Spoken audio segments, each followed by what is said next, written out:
Hello and welcome to Good Gab, the show that brings good people together to talk about the good things they are doing. I'm Steve McBride and we're taping this podcast in the newly renovated and beautiful downtown Spokane Public Library. This is their new production studio on the third floor.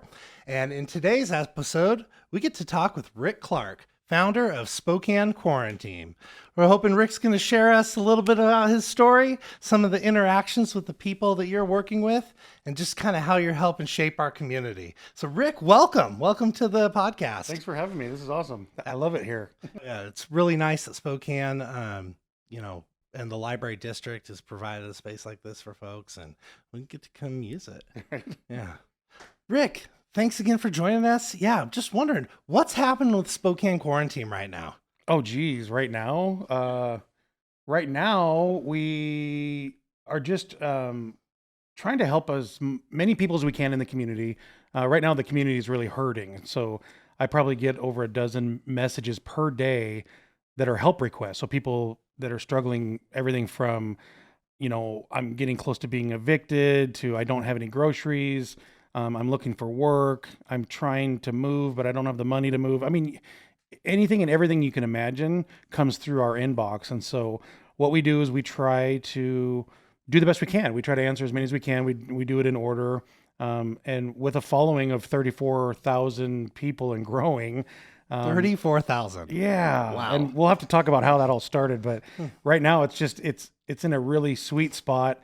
We're creating a new type of community that we've never seen before, with the help of social media, with the help of being able to organize and get that many people together to do things. It's unlike anything I've ever been a part of. So when you think of old traditional ways to help somebody, that all goes out the window, because now you can just put a need up, and within seconds, sometimes those needs will be fulfilled. And that's just something that's overwhelming sometimes, but in a good way. And so we're trying to hone in and just, practice and get better at things, and just kind of have this thing become its own fine oiled machine to where we just continue to serve the community in a way that isn't a struggle. It's not a hard thing. Well, you kind of talk about a little bit about that group of people. 34,000. That's so many. How did you get there? So I'm the founder and executive director of Giving Backpacks, which is my nonprofit. And so that started in 2015 as kind of an outreach program. And then it kind of grew. And by 2018, when I was attending Gonzaga University, we officially made it a nonprofit, a 501c3. So we've given out 7,000 backpacks full of necessities that are needed for people who are living on the streets. And then the pandemic came to town in March of 2020. If you guys remember how awkward and weird that was, we were supposed to stay home, and I didn't understand what that meant, and it was pretty serious, and my wife was like, all right, you can't go out and do the outreach work that you're normally doing, but you're not going to pace the house either. So you need to figure out what you're going to do, right? So I had several thousand followers, and I was like, okay, I'm just going to get online, and I think it'd be really cool to raise $200 and buy 20 large pizzas from Pizzerita, because Brian Dickman, the owner at the time, was a big supporter of Giving Backpacks. And restaurants, if you remember, were going through a lot of really new area that they hadn't faced before. And so I thought it'd seat people, right? Yeah. And so I thought it'd be a really great way to provide full price. I didn't want any deals. I wanted to buy these pizzas at full price and then have those pizzas delivered to a homeless shelter, where maybe people who don't get to experience pizza very often get to experience like really good pizza. And so I thought that'd be a really good way to be home, be safe, and also do some amazing work online. Right. And so the first night we raised $496, and I was like, whoa, that went way better than I thought. So we were able to actually provide meals from 2 restaurants and give them to 2 different shelters the first night. And then my wife was like, you should do it again tomorrow night. And I was like, no, everybody's financially worried right now, and we just took $496 out of the community. I'm pretty sure that's all that there's going to be left, and I don't want to be that guy that just is out there begging for money. And she's like, well, just try it one more time, and if it doesn't go as well, then we know that that's where it ends, right? So the second night we did it, and we raised $1,000 in 15 minutes, and we were in night two. Wow. And then the word really got out, and we were getting hundreds of page requests to join our page every hour. And so we were like, okay, maybe we're onto something. Maybe being in a pandemic, we can all instead, because everybody, if you remember, everybody was trying to order food every night to support the restaurants. Well, I was. Yeah, I gained a complete shirt size over the pandemic. And so people were like, no offense, but I just can't keep buying this food. I don't know what to do with all of it. So I was like, what if we pooled our money together because we want to support the restaurants, but we helped deliver that food to people who actually need the food. And so it was just a winning combination. And long story short, 112 videos later, we raised $250,000 and we literally helped save over 180 restaurants in Spokane. We were dropping off checks to restaurant owners who were on their way to the bank to cancel their rent check. I don't know how many times I shared tears with restaurant owners, because if you know restaurant owners, I'm kind of new in that area. I've learned a lot this last couple of years, but these are a different breed of people. These are people who all year long are the ones providing for the fundraisers. And these are the people who are taking care of their employees at all costs and stuff like that. And so they've never had their back against the wall like that. And so they didn't know how to act. They didn't know what to do. It was scary for them. And so I'd have some real conversations and say, look, we're going to help you. I know this feels weird and you want to keep giving me discounts and you want to give me free sodas. But I'm here to tell you, if I have to tip you more, I'm giving you this money one way or another, and we're going to support you. And then just know that this food is actually helping people that really need it. So that just launched us into a completely different stratosphere. And then once the pandemic was kind of over, we were able to go out and eat at restaurants and stuff like that. I said, okay, well, I'm going to get back to doing what I do. And the community said, no, you're not. You're going to stay here, and we're going to continue to do Spokane Quaranteam. And so we've done everything from give away 8 cars to single moms struggling to, providing groceries for people, water bottles in the summer, Christmas trees in the winter. I mean, you name it, that group has done it. So yeah, it just continues to evolve. Yeah. Yeah. Where's it going next? So, we have a pretty big partnership coming up that I'm not able to talk about yet, but in a couple of weeks, it's going to be pretty exciting. So probably by the time this airs and stuff, maybe people will know about it, but we're just finding that there's a lot of people, families struggling. And so we're going to be able to fill backpacks with items that families need. And that we're in a very special way, we're going to be able to get these out to people and just continue to support people and give resources. This town is full of resources to help people. And sometimes people don't know that those resources are only a couple blocks away from them. So it's kind of our job, we feel, to get out there and kind of let people know what's out there. And that group is just a great way to do that. Well, so people are finding you. That's obvious. Yeah. But, I see your Facebook following continue to, grow. How else do people get in touch or participate in this movement? So the really cool thing is we're kind of gone from, hey, let's give Rick all this money and watch him do all these amazing things, which has been great, but it's exhausting for one person to do that, right? So from my education at Gonzaga, the message has always been, you want to build up other people. You want to build leaders out of people who didn't think they were even leaders. Sorry. I get a little emotional because it's pretty raw, but I was homeless living in my van 7 years ago. I would have never thought that I'd graduate from Gonzaga University and have a nonprofit helping people. But to answer your question, we're trying to change the culture in Spokane to where we get people more actively involved in doing these things. So you don't have to go to the page to figure out how to help your neighbor. You can just go help your neighbor, and so but you can also find inspiring, encouraging, uplifting things on that page, because we refuse to put any of the bad stuff out there. And it's not because we're trying to prove to people that there's nothing bad going on in the world. We just know that there's so many pages and so much bad stuff on our feeds that we don't need to do that.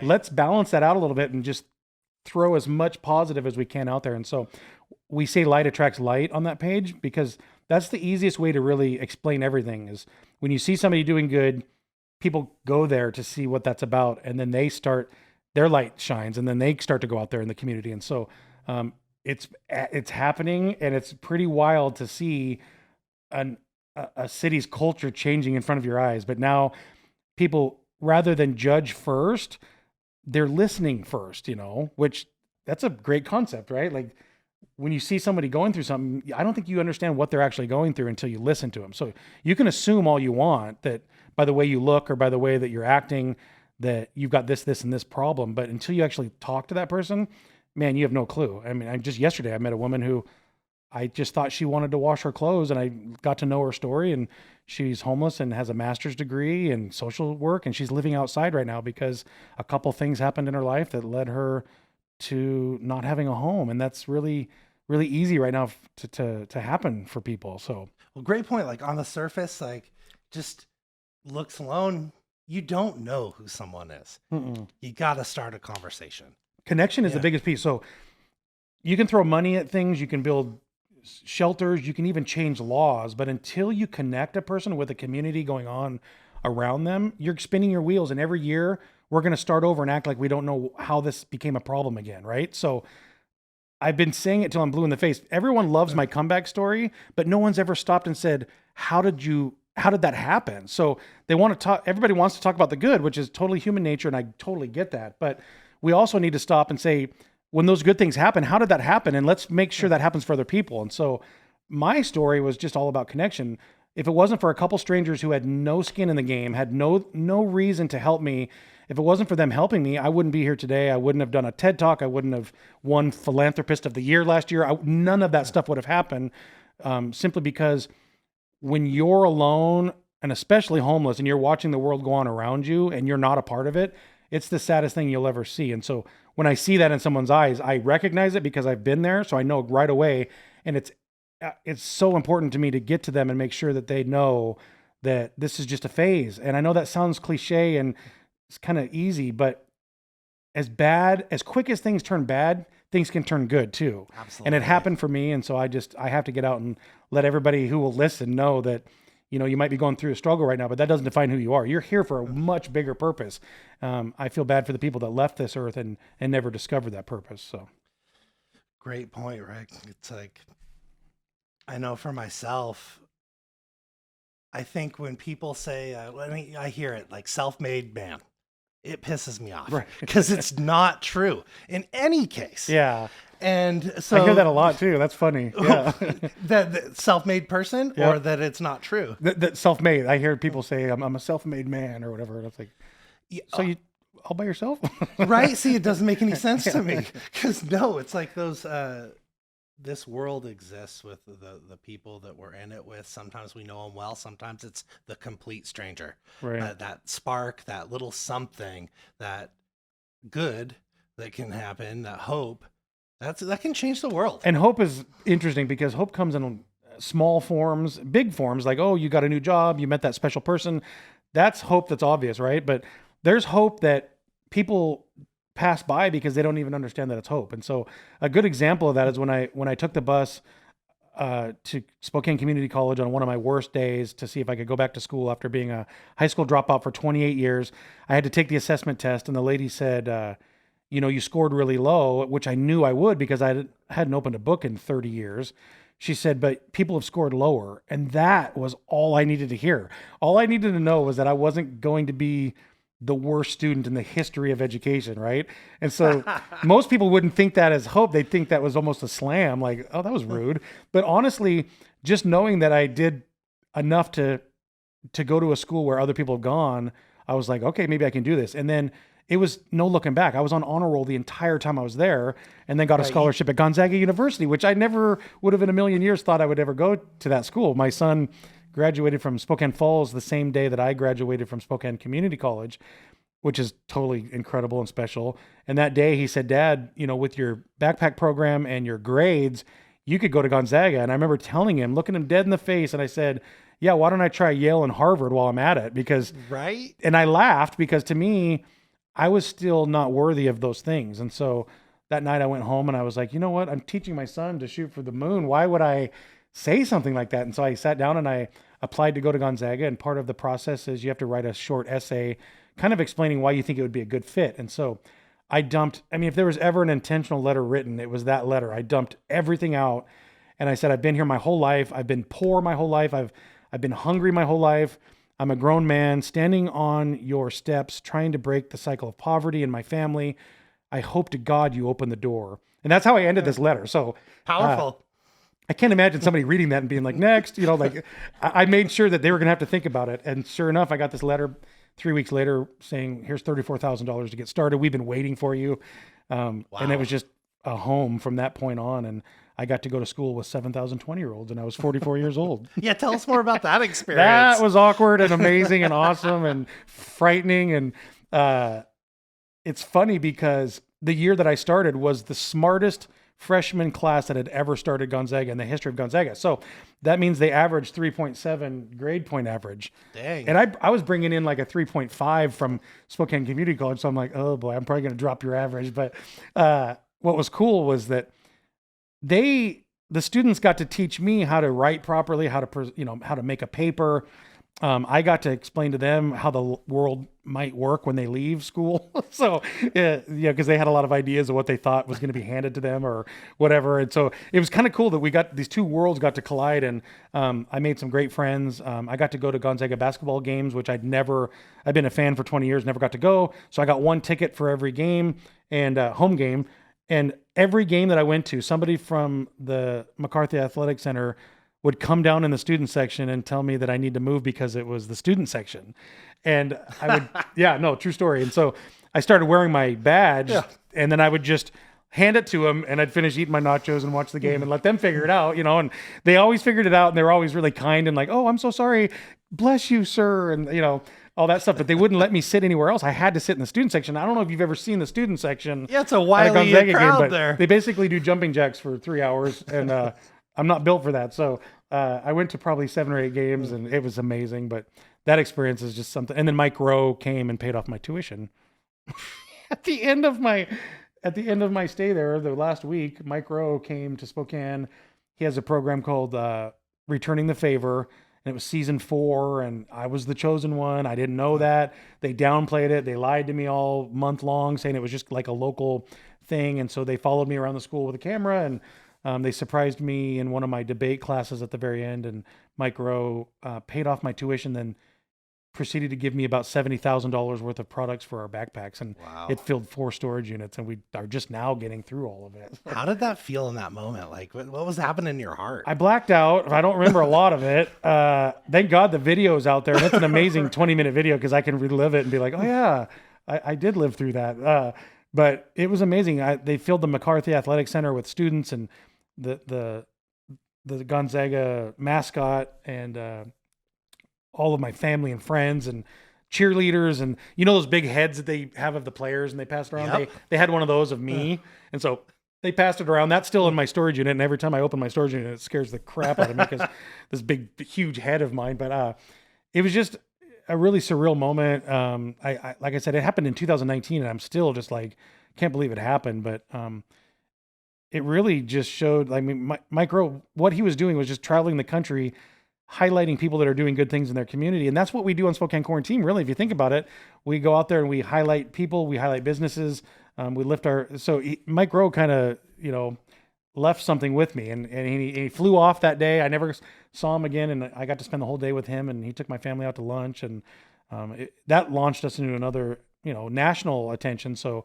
we've been getting lots of love from banks and credit unions, and it just hasn't been a problem with the nonprofit with funds, which I know that's just a big issue with nonprofits is we basically go out there and just beg for money all year long because we don't know how long we can keep the doors open, without funds, you can't exist. You can't help. We've been super blessed and we've tried to help other nonprofits just because there's a lot of nonprofits out there doing really great work, but nobody knows about them. They don't have the social media impact. They don't have the history and the stories and stuff. So when Amazon started giving us pallets of returns, we instantly said, you know what, we're just going to give this right back out to the nonprofits. So we started giving hundreds of thousands of dollars of items from Amazon out to nonprofits so that they could spend their money on their mission, not on laundry soap and cleaners and stuff like that. So we're just constantly trying to always think about how we can help people. And the more you help someone, the more your life is blessed. And so I don't know how to explain it other than just be that person that shows people and then they can see it with their eyes. But I never worry about the things that I used to worry about because it's just always taken care of. And it's from a servant leadership heart. It's from wanting to help other people and genuinely wanting to do that, not doing it for some other purpose. And so I see that in a lot of people. They have a great intentions and they want to do things, but at the end, it's for another reason. And that's just, you can always see through that and it ends up kind of falling flat. So For anybody listening, if you have something that you're interested in doing, you have a nonprofit, you believe in it wholeheartedly, just be true and honest and go out there and be transparent. And that light attracts light. So people will see you doing good things and they'll want to know more about it. So don't focus so much on what you're traditionally supposed to do. It's all about connecting with people. And so if you can find a way to do that, you'll have the following, you'll have the people that'll support you. Well said. Yeah, that transparency, I know that's something I value a whole lot. And you're definitely speaking my personal brand, like servant leadership. That's the way I think the world should move. In private companies and nonprofits, like serve the people that you're working with, like create teams, like move the needle Right. in a direction that's positive. And you were talking about how you got something in that moment with, Mike Rowe. I bet he got something from you too. Like that's how this works when it's genuine, right? Right. You're in that moment. So I'm curious, like what's driving you now? Like where's this humbleness and the inspiration coming from? Like, Well, now it's literally the messages I receive of people saying, Rick, I just graduated from Spokane Community College and I didn't ever tell you this, but you're the person who got me to go to school. And I'm like, wow. Rick, I saved my backpack. I have an apartment now and a part-time job, and you met me in the woods when I was living in a tent. And I keep that backpack on my wall as a reminder of you and the people that helped me. And someday I'm going to give that backpack to the right person, but it has to be that right person. And the messages just go on and on. I got a message yesterday from a lady who met me, and apparently I gave her a big hug, and she said, you didn't know, but my husband had just committed suicide. And that was my first day of going out in the community and kind of trying to find myself again. And we ran into each other at Lexi's nails because it was my first pedicure I ever got. How was that? Oh, I freaking loved it. I was like, where have you been all my life? And, but I met this woman and she approached me and met me. And I get that a lot. People will be like, I love what you do. And I'm always just so happy to meet people. But I didn't know at the time how important that meeting was and that hug was. And I don't think we're always supposed to know how everything turns out. So I'm okay with not knowing. But man, when I get those messages, that's what fuels me. So whenever I think my tank might be on, and people say like, Rick, you've got to be exhausted. You do so much right now. And I'm like, okay, but I've had 45 years to prepare for this. Like I didn't do a whole lot for a long time. I wasn't a bad person. I just was muddling through life in poverty. And so I'm definitely rested. I have no quit in me. And the community keeps me going just because the love that they show me makes me realize like, this is where I'm supposed to be. So heck yeah. So that's the purpose. Yep. Keep giving back, light versus light. And it just keeps getting better. It's crazy. Well, I'm so happy to hear it. And like, as we shape community, right, it takes lots of us to do it. And that group, the core that comes together, we can move the needle. Yeah. And I'm so excited to see where you guys go. Oh, yeah. I was looking at your Facebook page. I saw a gala coming up, and masquerade, you had me at mask. It sounds like a lot of fun. Yeah, a lot of people love that. I didn't know that. Well, I know I do. So tell us something about that. What's happening this fall? So we've been a nonprofit since 2018, and we haven't had to do any big fundraisers because the community literally takes care of us. But my board has been growing with experienced board members, which has been amazing. And a lot of the experienced board members are saying, that's great what you do, and we can live month to month for the rest of our lives if you want to, but we could also do an annual fundraiser and raise enough operational costs, to cover our operational costs and stuff like that. So you don't have to worry every month about that. And I was like, oh, there's an idea. So because this is all still new to me, I just had to trust these people that I do trust. Yep. And these are people that are experienced. I think we got Leadership Spokane involved. And we're going to go big or go home. Like we're going to do a massive fundraiser in November at the Shriners Event Center, which a lot of people don't even know about. And when you see it, it's like, where have you been all my life? And they're excited because they want more people to know about this event center. So we're going to blow it up. And people that can't go are going to be able to do the auctions because Live Meld is getting involved, which they do auctions live. And then they also have an amazing platform where if you're sitting at home, you can actually bid and stuff too. So many people when they get involved, participate. your money goes up. And so we're just trying to raise as much money as we can and raise awareness. We're going to spend the whole night bringing people on stage and talking about how giving backpacks in Spokane Quaranteam has changed their lives and stuff. It's just going to be a really positive light attracts light night.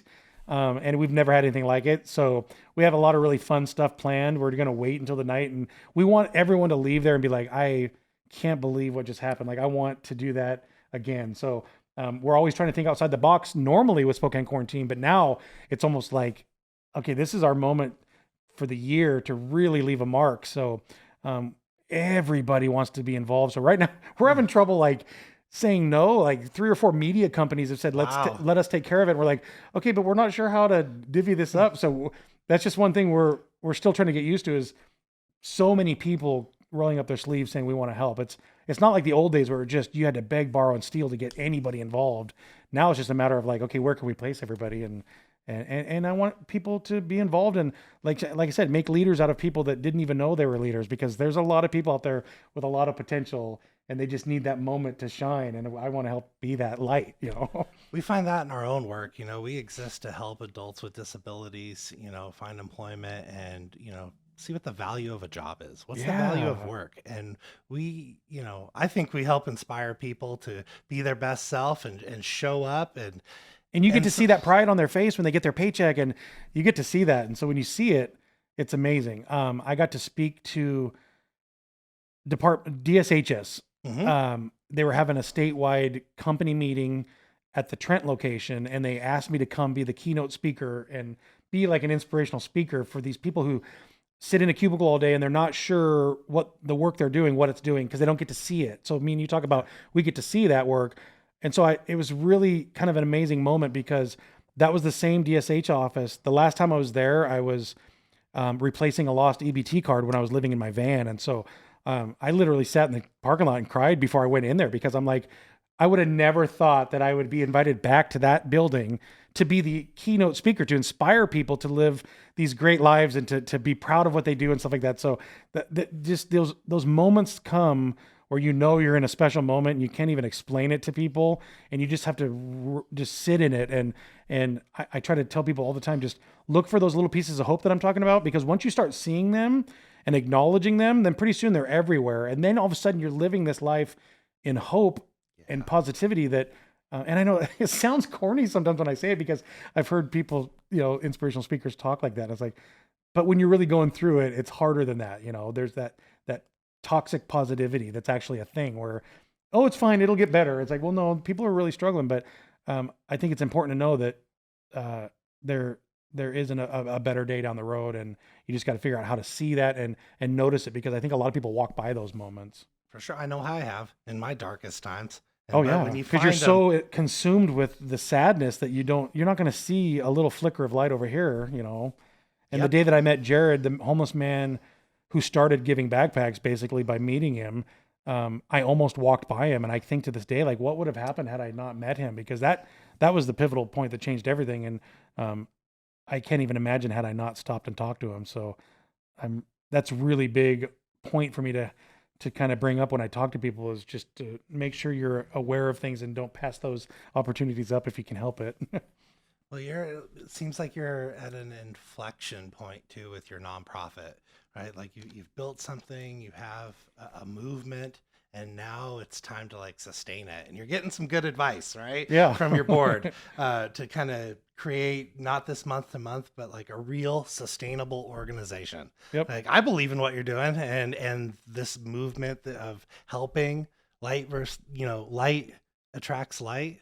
It feels right to me. And there are, I mean, homelessness right now is a big issue in Spokane. And so there are people that have very valid points. People are taking advantage of things. People are loitering and littering. And, but one thing to keep in mind is when you don't like yourself, you could care less what anybody else thinks about you. So when you see somebody going to the bathroom in public on the sidewalk in the middle of the day, I guarantee the reason they don't care about what you think of that is because they don't like themselves. And so, if we can just take a minute and realize there are a lot of people out there that are just need a couple resources. And then there's a lot of people that are chronically homeless that need a lot of help, but to throw them all into one pool and just be like, well, everyone's lazy, nobody wants to work, that's not fair. And so that's not going to move that needle. And so, I think it's like you said, when you talk about getting people to the table, those people need to have empathy. They need to know that everyone has a story. They need to understand that not everybody's the same, and that you cannot lump everybody into one category. I think by now we would know that.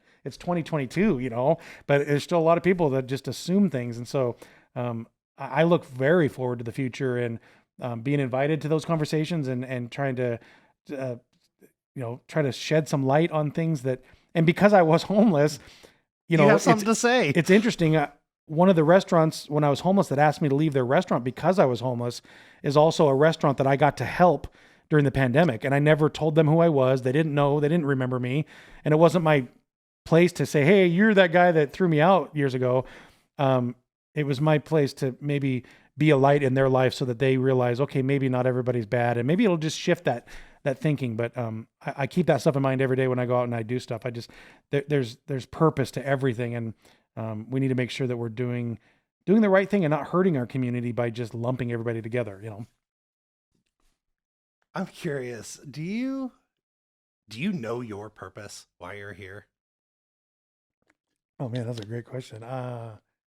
I mean, I don't get to talk about faith a lot because it scares people, but I truly believe that the day that I met Jared, God was there with me. And he's made it extremely clear that I'm where I'm supposed to be.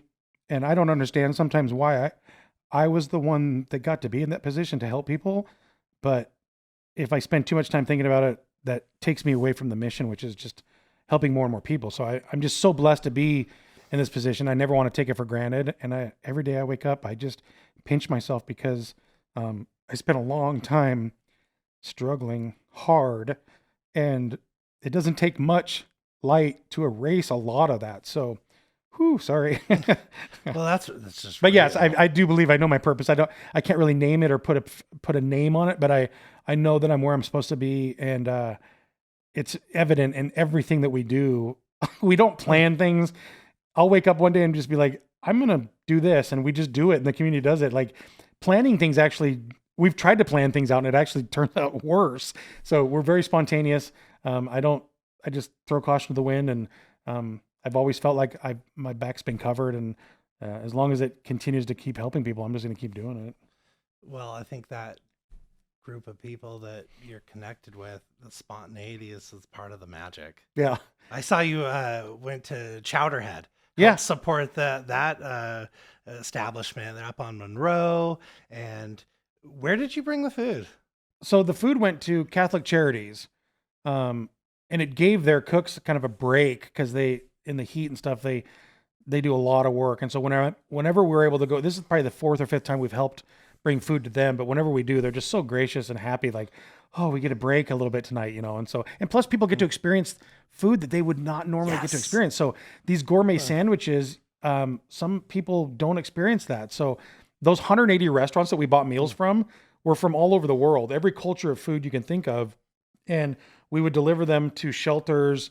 And there's a lot of agencies out there with low income people, at their agencies. And so people got to experience food from around the world that they normally wouldn't. So the whole recipe was just a win-win-win for everybody. There's a spark of hope right there too, right? If experiencing something you've never experienced before. Right. And food is like universal language of love, Yes, it's core to our humanity. Oh, you don't even have to say anything. Just here's a meal and leave. And they're just like, oh, thank you.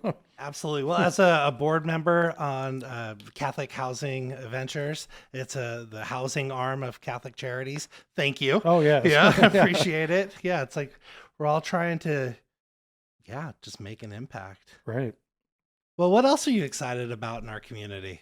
Oh, man. The library. I've been dying to get here. I'm so excited. Too. My wife was so jealous I got to come here to do my podcast because she's been wanting to come here. So I told her I won't check it all out, but I'll have to bring her back because this is amazing. Spokane Public Library got involved and started giving us activated library cards to put in our backpack. So that is really cool. So someone who gets this backpack, they now have the resources of the library at their disposal. And they can come in with their card that's already activated, which I don't even know how that works, but they said, they can't check out books per se and take the books away, but they have access to all the computers. So for, resumes or job interviews, they've had access to classes that are here, everything. So, and then White's Boots gives us vouchers for brand new White's Boots. I don't know if you've ever seen their boots. Yeah, they look pretty nice. Oh, so their stipulation is if you're homeless and you're working, you can get one of these vouchers. So they give us 12 vouchers a year, which is once a month. Generous. Oh my gosh, but these are like $500 pairs of boots. So we've been giving vouchers to people who have landed that job, but they're in tennis shoes with no soles, and they have to stand in a warehouse for 12 hours. And so, if you look on that page and just search White's Boots, you'll see pictures of people with their boots and smiling, and that just brings that pride and hope. And everybody always writes me back and is like, I love my new boots, and they're lifetime boots. So, so yeah, we're trying to put things in the backpacks, not just stuff to get you through the night, which is originally how we started, but hey, while you're sitting here, here's some literature, here's some places in Spokane that want to help you if you need help. Recovery Cafe just gave us these little cards that you text the word hi to this certain number, HI to this certain number, and it'll start you a series of questions through text, just asking what's going on in your life. And if it's drug and alcohol addiction you're struggling with, or if it's unemployment only, maybe it's mental health situation. As you answer those, it slowly puts you in contact with resources. So that's just, I don't know if it's going to work, but it sounds promising. And I just love groups like that think outside the box and say, well, let's do this and let's try it. So those are the things that are going to really end up helping. Yeah. What I'm hearing is just looking into our community, finding the different groups that are doing this, work, and pulling people together. Yeah. Yep. Yeah. We got to do it together. I think we're built to be together. We're not built to do things alone. I agree. Rick, what have we not talked about that our listeners should know? Yeah. What about you? Oh man. I'm a new empty nester, my wife and I. So, we have, I don't know whether to say congratulations or sorry. We have 5 kids, and now our life is amazing. We can go out, not that it wasn't with our kids, but we can go out and do whatever we want. We don't have to check in with daycare and stuff like that. So that's been really fun. We've been trying to go to the ocean once a year, which is just a new thing for me. So Oregon coast, Washington Oregon. coast. So okay. Ocean Shores and Lincoln City, and I mean just all up and down that Seaside, and what's right next to Seaside? There's another one. Cannon Beach. Cannon Beach is our favorite. That's the one I forgot. But yeah, we try to go there once, maybe twice a year. Gonzaga is now having me speak to classes of student athletes. So that's how I met Rozier Bolton. But every semester I get to go in and speak to a whole new class of student athletes.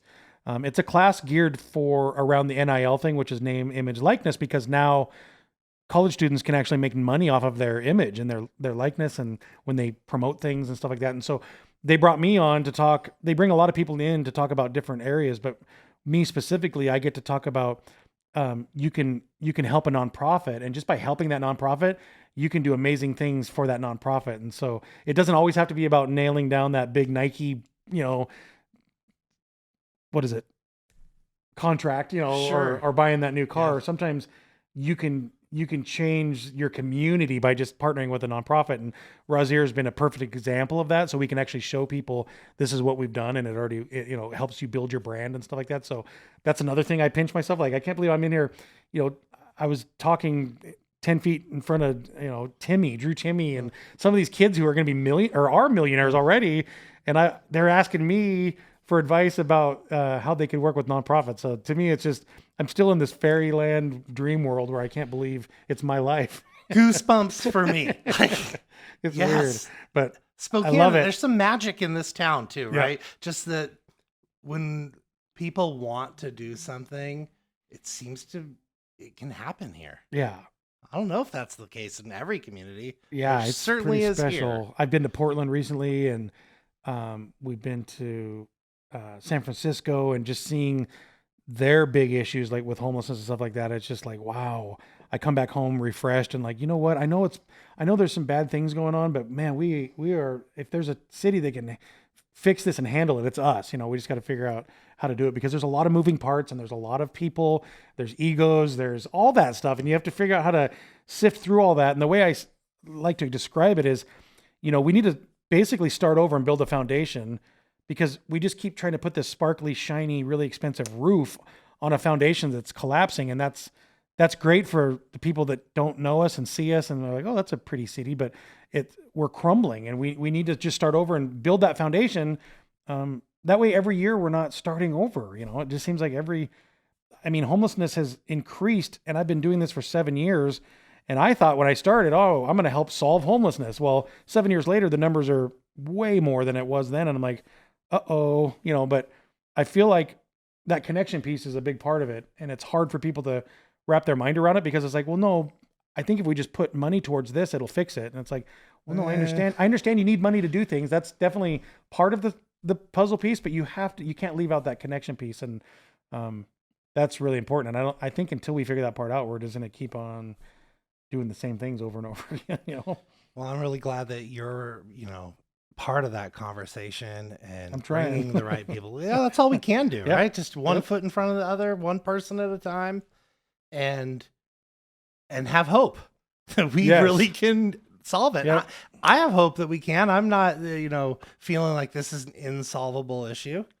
Absolutely. Yeah, and there's a lot of other issues. I mean, there's a lot of stuff going on in Spokane, so we have our hands full, and it's hard to juggle all of that and still run your family and run your own personal life and try to keep yourself in check. And I mean, us as humans have a lot to deal with, and we're the only, species that knows from birth that we're going to die. So we spend our entire lives trying to figure out what to do with that time.